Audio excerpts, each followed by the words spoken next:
こういうことを2ヶ月前高校に入るまで俺は知らなかった。制服の裾を濡らす他人の傘、誰かのスーツに染みついたナフタリンの匂い、背中に押し付けられる体温、顔を吹きつけるエアコンの不快な風。子供の頃、空はもっとずっと近かった。だから空の匂いを連れてきてくれる雨は好きだ。 비가 한창 쏟아지는 어느 여름날, 구두장인이 꿈이었던 고등학생 타카오는 비가 오는 날 항상 공원에 왔는데요.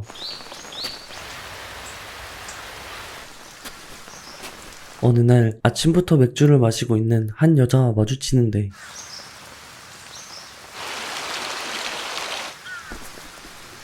チョコレートとビールって。でもこの人どこかでどこかでお会いしましたっけ？いいえ。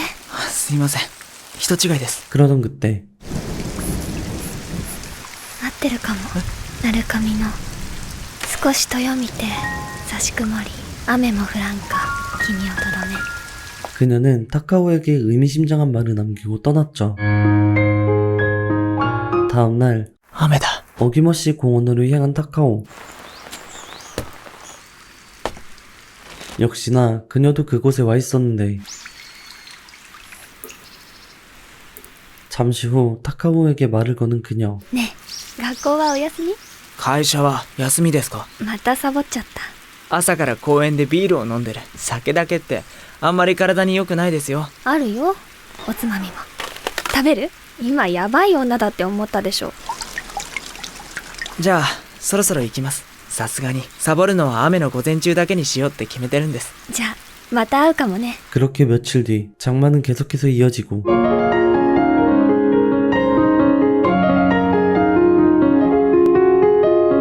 두 사람은 약속한 듯 매일 공원에 왔죠. 그렇게 점점 서로 가까워지기 시작하는 두 사람. 靴の形を考えたり作ったりすることが好きなんです。できることならそれを仕事にしたい。誰かに言ったのは初めて。夜、眠る前、朝、目を開く瞬間、気づけば雨を祈っている。晴れの日には自分がひどく子供じみた場所にいるような気がして、ただ焦る。はっきりと分かっていることは2つだけ。あの人にとって15の俺はきっとただのガキだということ、そして靴を作ることだけが俺を違う場所に連れて行ってくれるはずだと。 며칠 후. おはようございます。今日は来ないかと思ったけど。すごい、靴のデザイン。ちょっと。 두 사람은 함께 도시락을 먹게 되는데요. ちょっと私あんまり自信ないから。料理自業自得よ。 그녀는 말 못할 속사정이 있는 듯 보였죠. まだ大丈夫なのかな。それでね、ちゃんと味がするの、その人のお弁当。良くなってきたんだな、味覚障害。そんなに大げさなものでもないけど。 사실 교사였던 그녀는 퇴직을 결심하는데, じゃあ退職手続きは休み明けに上には俺から伝えとくよ。 어느덧 시간은 흘렀고, ねえ、これ俺結局君のお弁当ばっかりいただいちゃってるから。こんなに高い本。 여전히 공원에 함께 있는 두 사람. ちょうど靴を一足作ってるんですけど、誰のかは決めてないけど女性の靴です。でもどうもうまくいかなくて、それで。 타카오의 말에 그녀는 선뜻 발을 내주었죠.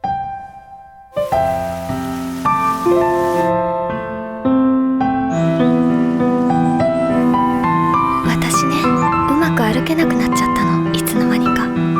この人のことをまだ何も知らない。仕事も年も抱えた悩みも名前さえも。それなのにどうしようもなく惹かれていく。 다음날 언제 비왔냐는 듯 날씨는 맑아졌고, 都心の現在の気温は26度。晴れの日ばかりが続くようになった。でも本当は梅雨が明けてほしくなかった。 타카오는 그곳에 갈 핑계를 찾지 못했죠. あの場所に行く口実ができないまま夏休みが来た。 그렇게 8월 여름방학이 시작됐고, 夏休みにはほとんど毎日バイトを入れた。専門に行くための学費を少しでも貯めておきたかったし、道具にも革にも金はかかる。あの人に会いたいと思うけれど、その気持ちを抱え込んでいるだけではきっといつまでもガキのままだ。 그럼에도 타카오는 구두 만드는 걸 포기할 수가 없었는데요. あの人がたくさん歩きたくなるような靴を作ろうと、そう決めた。27歳の私は15歳の頃の私より少しも賢くない。私ばっかりずっと同じ場所にいる。 시간이 흘러 개학날, 그때 그녀와 학교에서 마주친 타카오. 先生、お前たちもごめんねみんな。語源の後まではいるからよかったら後で。 사실 유키노는 타카오의 학교 선생님이었고 雪乃ちゃんが学校を辞めるって話知らない？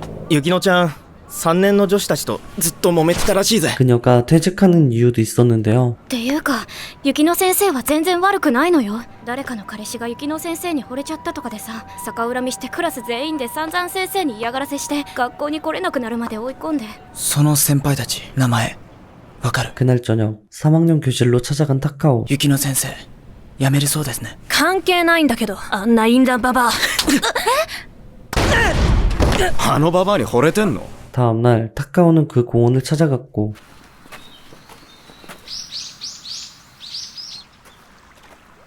鳴神の少しとよみて降らずとも我は止まらんいもしとどめば。それが正解。私が最初に君に言った歌の返し歌。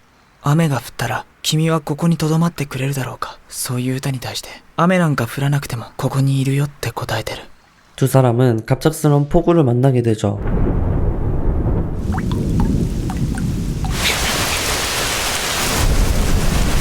그렇게 잠시 유키노의 집으로 간 타카오.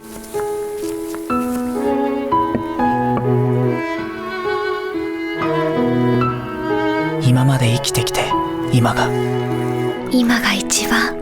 幸せかもしれない。 그때 그는 용기를 내 그녀에게 고백하는데 俺雪乃さんが好きなんだと思う。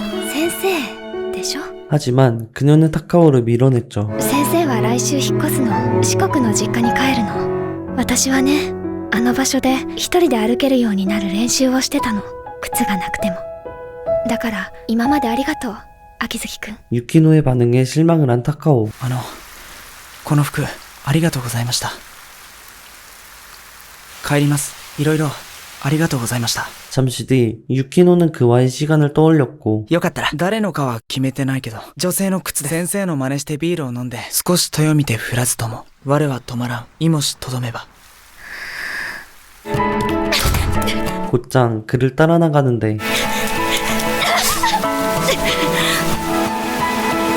さっきのは忘れてください。 타카오는 그녀에게 상처가 되는 말을 남겼고 俺やっぱりあなたのこと嫌いです。最初からあなたはなんだか嫌な人でした。自分のことは何も話さないくせに人の話ばっか聞き出して俺のこと生徒だって知ってたんですよね。あんたが教師だって知ってたら俺は靴のことなんて喋らなかった。どうせできっこない辛い子ないって思われるから。あんたは最初から分かってたんだ。ずっと一人で生きてくんだ。 하지만 유키노는 그를 붙잡고 오열을 해버리고 말았죠. ありがとうちゃんとスーツ着て学校に行こうとしてたの。でも怖くてどうしても行けなくて、あの場所で私あなたに救われてたの。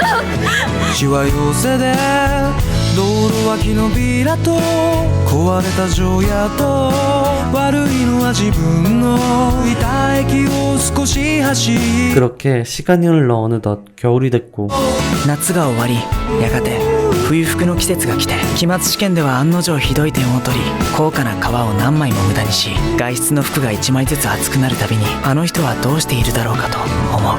타카오는 다짐을 하며 영화는 끝이 납니다. 歩く練習をしていたのはきっと俺も同じだと今は思う。いつかもっともっと遠くまで歩けるようになったら会いに行こう。 시청해주셔서 감사합니다. 지금까지 영화 언어의 정원이었습니다.